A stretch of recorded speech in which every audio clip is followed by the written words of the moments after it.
Curtis, are you ready? Curtis is ready. So with that, we'll call our meeting to order tonight. Are there any additions or deletions to the agenda? If not, we entertain a motion to accept the agenda as presented. So moved. Support. A motion support. Last chance for comments and questions. Hearing none, all those in favor, please say yes. Yes. Any opposed, no. Motion is carried. We have an agenda. Roll has been taken. It has, correct. Okay. Pledge of Allegiance. If everyone please rise and join us in the pledge.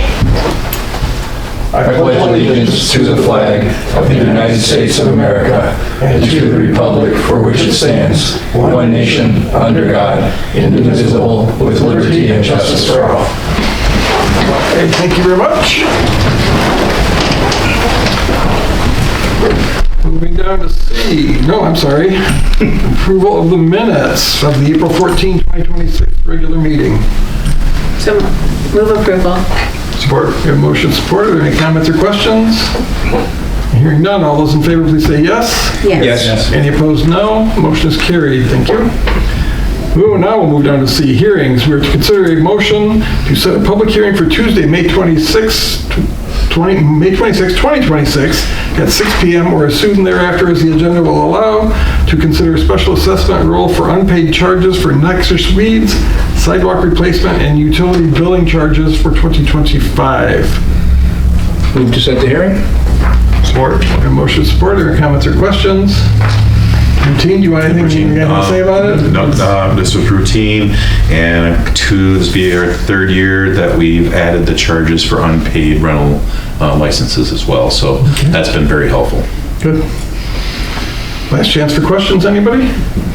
Hearing none, all those in favor, please say yes. Yes. Any opposed, no. Motion's carried, and we have set the hearing. Moving on to E, request for purchase. We are to consider a resolution to approve a request for purchase from the Alma Transit Parking Lot Rehabilitation Project. And the Central Michigan, or Central Asphalt / Fisher Contracting is the recommended bidder of $105,220, and to authorize the city manager to execute the contract. Move to adopt. Support. A motion support, or comments, questions, Yes, background? This is the refurbishing of the parking lot that's there as part of the expansion of the transit center. We discussed a couple meetings ago, and I was hoping to have this to you at the last meeting, but we did receive through the MDOT third-party process. We did get 3 quotes. We sent it to 6 different companies, received 3 quotes. Central Asphalt was the low bidder at the $105,222. The next closest bidder was American Asphalt at $108,446. And then Mid-Michigan Paving was the highest bid at $157,390. So we're recommending the low bid. And obviously MDOT, that's obviously what they prefer. Too, yes.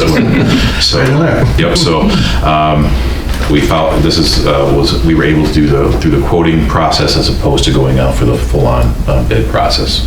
So that's what's before you this evening. Very good, thank you. Last chance for a question?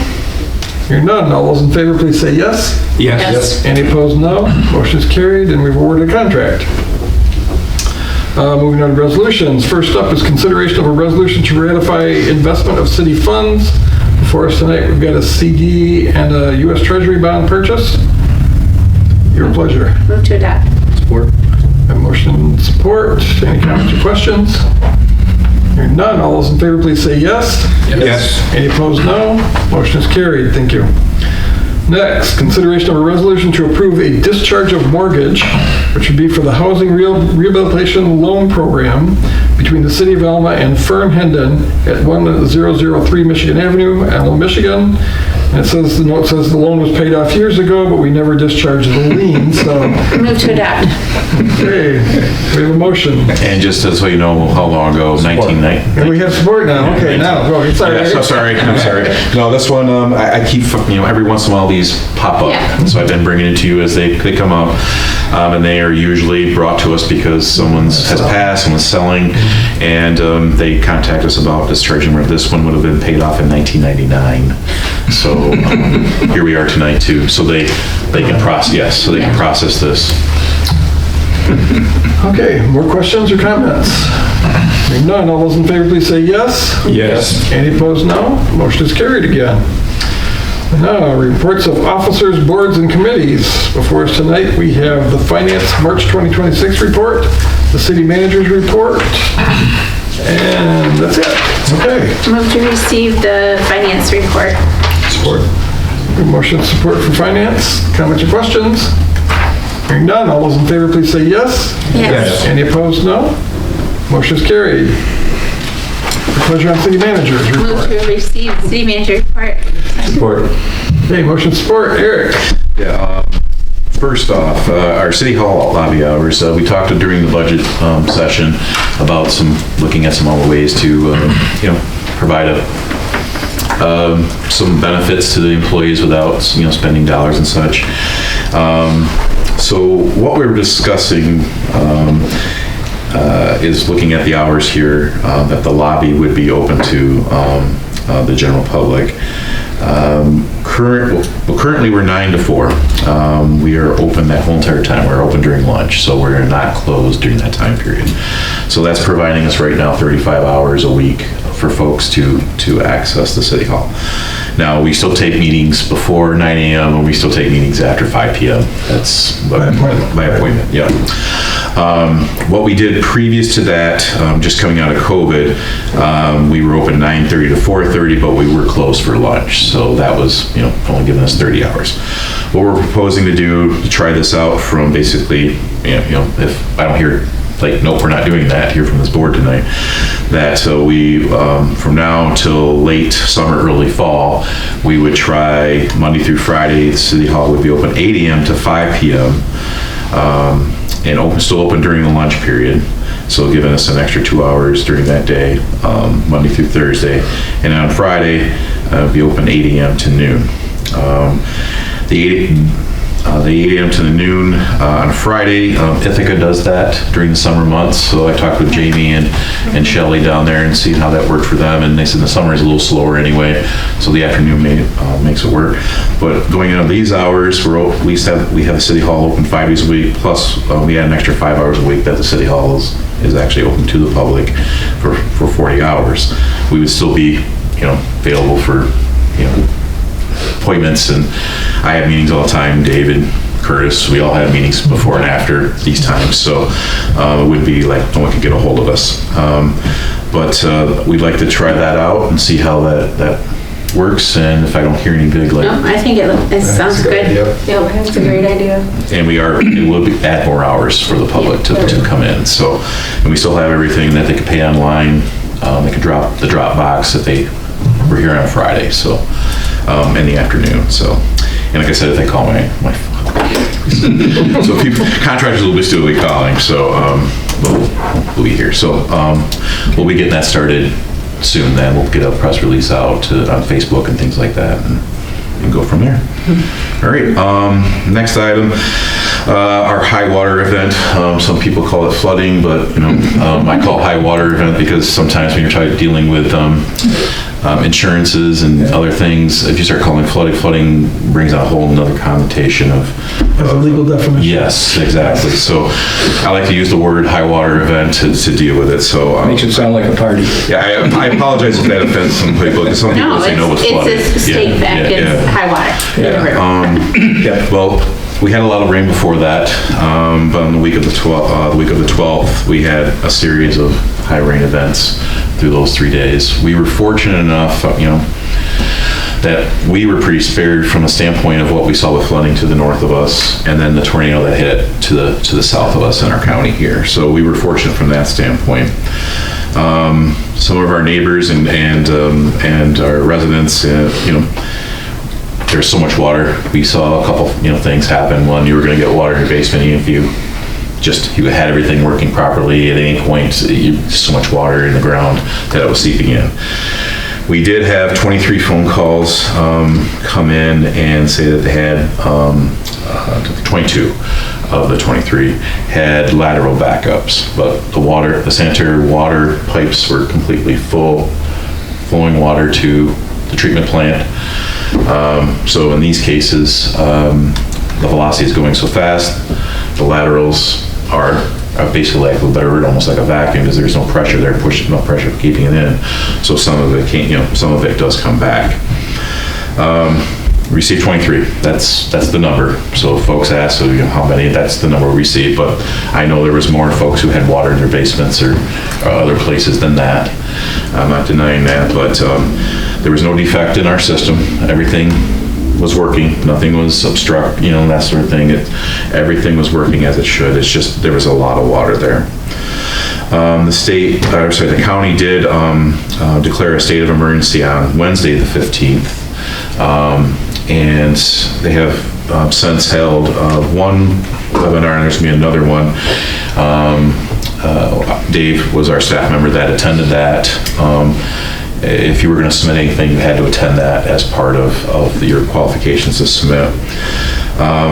We were very fortunate in that we didn't have big damage to our streets, our bridges, those sort of things.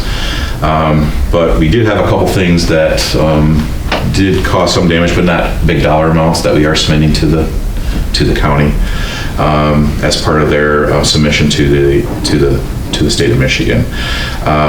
From what I was told today, speaking with Fred Harris, the coordinator down at Central Dispatch, and the emergency coordinator, that they have to have a certain dollar amount to really submit to the state to make it, like, yep, okay, we'll work with you on doing that. So he has reached out to all the communities to try to pull together the public damages that were happening to public assets.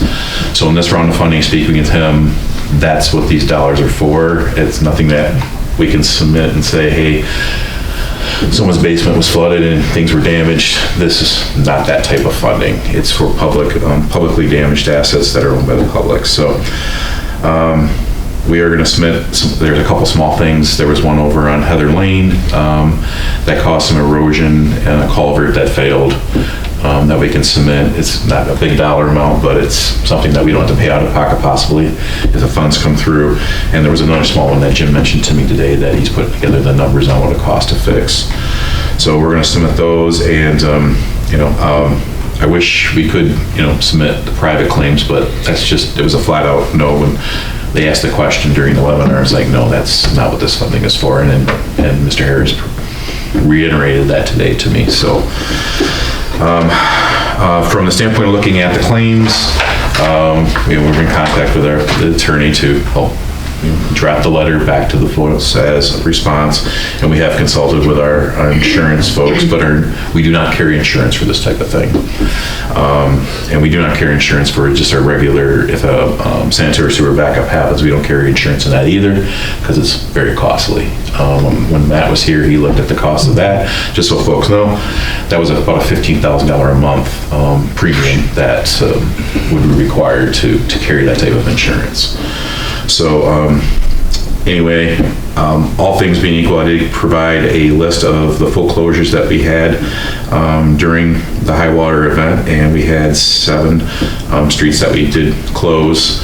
And I think our staff did a pretty good job of rolling opening of when the water had receded enough that we opened the streets as soon as we could. And then we had 4 areas where the water was over the roadway where we had to put up some signs saying water roadway.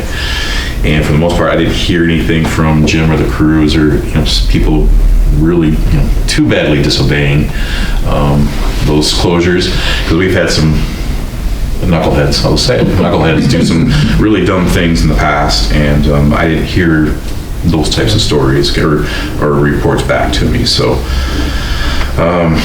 but anyway, I empathize with all the residents, that have called in, and those folks who had water. I had water seep up through my floor of my basement as well. I'm a high area. We did have a couple of ones that really surprised me with, water coming back in the basement where they were located. But just a lot of water, so. But I just wanted to bring that to the commission's attention. Thank you. Okay. Could have been worse. It could have been worse, but I do empathize that with those folks who are dealing with Yes. what they're dealing with. Right. I feel for them, and I understand where they're coming from. So I just wanted to share that with everyone. the fund keeps coming with network upgrades and software. BSNA Cloud, that's the next step of what we use for building, code enforcement, finance, accounts payable, payroll, assessing, you name it, that's the software that we use, and our neighbors do as well, St. Louis, Ithaca, and the county. Curtis did meet with the finance directors and the assessing department to kind of walk through what BSNA Cloud would look like, costs. So I did share what the cost would be that they quoted us for the upfront costs of installing the cloud base, getting everything migrated over. Takes 6 to 9 months to do that work. But that upfront cost is not cheap. We're talking, $63,000 and change. Our .NET suite that we have right now, it works, but there's things on it that they don't offer, that they do offer in the cloud. Like say when someone comes and makes a payment, that we've added to that. From the building side of things, they pay for that then. They send, BSNA sends basically a report to our payroll, our accounts payable department, and we have to physically manually go into that building permit and add it to that building permit. Or in a cloud, the function is it goes right to the building permit and says it's paid. It's one extra step, but it is cheaper. The cost for us to go to the new suite, once we do the upfront costs, it's $19,498 a year for all the suites, which is substantially more than we're paying right now. Curtis, remind me what our numbers are. 59,000. 90,000 the current. I'm sorry, yes, I'm sorry. 59,000, I'm sorry, Greg. Yeah, 59,000 moving forward, and our current is 19,400. So it's a substantial jump. They're gonna take us there anyway, but other software that we've talked to, software providers that we've talked to, and more expensive because not everyone does everything. So you buy something that does accounts payable, you buy something that does assessing, it starts to add up very quickly. And then it doesn't talk to the county in some cases, because we gotta be able to talk there. And then our neighbors as well, because we do share assessing services with St. Louis, and Tony Miller, our building official. St. Louis has also contracted now with the county to do their building. So we're all using BSNA from the county to St. Louis and us. So there's benefits for all of us to stay on the same software. But it doesn't come without a price, and they're going to be forcing us to go off of that sooner than later. From what Curtis has told me, and Kathy went to during staff meeting, Ithaca is looking to do this probably sooner than later, because they have a server upgrade to do. So you're not going to do the server upgrade to where you have to do it if you're on .NET, as opposed to what you would do if you're on the cloud. So it makes sense for them to do it now, because you're going to spend it up the upfront cost either that cloud module, or you're going to spend it in a server that, who knows, in 5 years or maybe even less, they're going to force you to go to the cloud. You're going to spend that money on a server that you don't need, because you don't need all that extra room. And of course, St. Louis is not in that predicament quite yet, but they're looking at the same thing of biting the bullet and moving forward with that. So both those communities are talking to their commissions, as we're doing tonight, just to bring you up to speed on what that is, those costs, and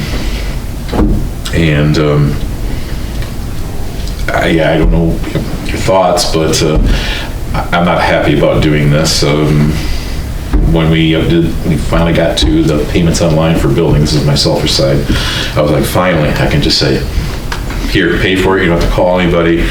And then my first one to pay is like, I paid, and I'm like, oh, well, it's not saying you paid. So then finally, BSNA is like, no, because you only have .NET, it's not going to automatically do it. You'll be sent this email, and then our staff has to upload it, and then it says 0.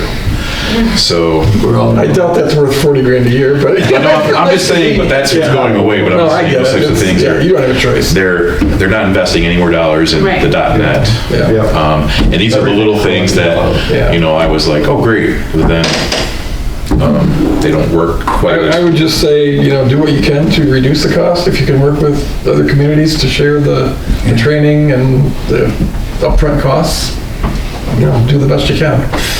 I don't think you have a choice, and I don't think waiting is probably a smart thing to do if you can do it now. Well, if the other communities are going now, Yeah. and if the other ones do go, then it'll make it a little bit easier for the county to make that jump as well. Yeah. Especially on the assessing side, from the equalization director going to that software, they both need to talk to each other and stuff, so.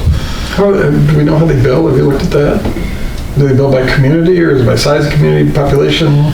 The basis that they're It charging? has, there's So the a different formula that- modules have different Yeah, there's a pricing? formula that takes into population, taxable value, like I think the tax and assessing is based on taxable value, and then accounts payable is based on, no, assessing is based on taxable value, tax is based on number of parcels, so that they have this formula that like we pay more than our neighbors pay because we're. Oh, yeah, absolutely. So, Just wondering if there's any tiers, if you could somehow combine services.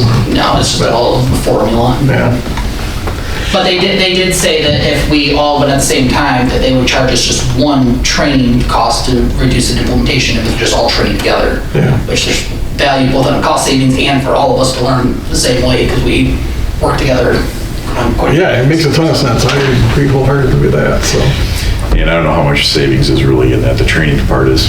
Yeah. It's it's hey, not thanks, bad. thanks for giving me a. But having everybody together and No, learning that's the whole together, thing, really. it really, you kind of act as one staff, and you've got a much deeper team to feed off of each other, which has a lot of value. And like I said, looking at other companies, the modules are so broken up, and then you start looking at it, overall it's gonna cost even more that way, and then you can't talk to the neighbor or work with the county as seamlessly.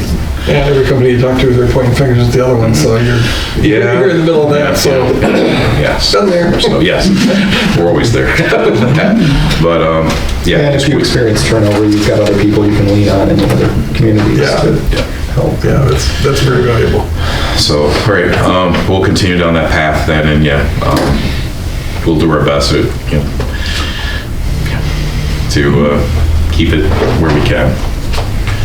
And then lastly, construction projects are obviously well underway. We did get started between our last meeting and this meeting on State Street. The crew that's out there, they got the asphalt and the sub-base concrete up in 2 days, so that was very quick. So hopefully that progresses as quickly as possible. Center Street is moving along positively. And we did provide photos of all those going on. Chatterton Avenue, the water main project there. I'm hoping that will be all wrapped up in 3 weeks. And we'll leave them alone on that side of town for a while. And we did include some more photos of the transit building expansion, where they're at with that. And we're looking, so that means they have to have most of the heavy construction done. They're looking to do the paving sometime late May is what we're getting back from the asphalt company right now to get us scheduled in. So I'm hoping that's all the heavy construction stuff and everybody will be out of there when we put that new asphalt layer down, so. Which would be awesome. Do ribbon cutting and get that underway, so. That is all I have tonight. Okay. Are there any questions? I'm hearing none. We do have a motion on the table. All those in favor, please say yes. Yes. Any opposed? Hearing none, the motion is carried. The report is received. Thank you, Rick. Thank you. Appointments. We are to consider a resolution to reappoint Dr. Peter Tasha to the Elma Public Library Board for a 5-year term ending June 1st, 2031. Move to adopt. Support. A motion support. Any comments or questions? I assume he's agreed to this? He is a huge library supporter. Yes, Yeah, he sure is. Yeah. He's been on board for a long time. Yeah. Anybody else have comments? I hear none. All those in favor, please say yes. Yes. Any opposed, no. Motion is carried. Thank you. New business. We're to consider a resolution to cancel the special city commission meeting, which is scheduled for May 5, 2026. Move to adopt. Support. Got a motion to support. We figured if we need to discuss something, we can put it in front of a meeting or behind a current meeting instead of having everybody come in for a special one, so. But if you want to keep it on there, we'll keep it on there. I think we're good. I'm not hearing a lot of people about another meeting, so. All those in favor, please say yes. Yes. Any opposed, no. Motion is carried, thank you. No meeting on May 5th. Appropriations. Do we have an interest in paying bills? Move to pay the appropriations. Support. Motion support. Are there any comments or questions? I hear none. All those in favor, please say yes. Yes. Any opposed, say no. The motion is carried. Commissioner comments. Danny, would you like to lead off tonight? Nothing else to add, thank you. Okay, Roger. Nothing, just that I call of note, I'm pretty sure, speaking of Pete Tasha, that they have opened their temporary office at the Warwick Living Center as of yesterday, I think, or today. You so. think? You're making a public promise here. He told me on Sunday that they were planning on opening Monday, so anyhow. So it might be a little easier to see a eye doctor these days, huh? Yeah, Okay, thank you. nothing else. Okay. Sonia, I don't have anything. nothing. Michelle? I'm good. Just if you haven't seen the latest from the Gratiot County Players, got one more weekend. The show was very funny, saw last weekend. I would recommend it. Okay. Theater expert. One or two we have. Okay. Sarah? No? Eric, anything else? I'm sure you mentioned it, but volunteers for festival, and I'll turn that over to you. So, yeah. We need. Yeah, Highland Festival is always looking for volunteers. So it's a good time. It's a lot of fun. Come out and have a good time with your neighbors volunteering. Do a couple hours and earn a free ticket into the festival. And it's always a lot of fun. It's going to be great weather again this year, so it's all scheduled. All right. It's a good thing. So if we need volunteers, if you can help with the parade organization as well, we could definitely use help with organizing people for that morning. Because Chris and I helped a little bit last year with that, and then you got to get in line, and so it's always good to have some extra people. So please take some time. It's 2 hours, and you get free admission. So. Okay, thank you. And with that, any members of the public like to address the commission tonight? Please go to the podium, state your name and address. You have up to 5 minutes to share your thoughts. Well, I had one thing, but You have to go to the podium. I know. We do that, something to inconvenience you.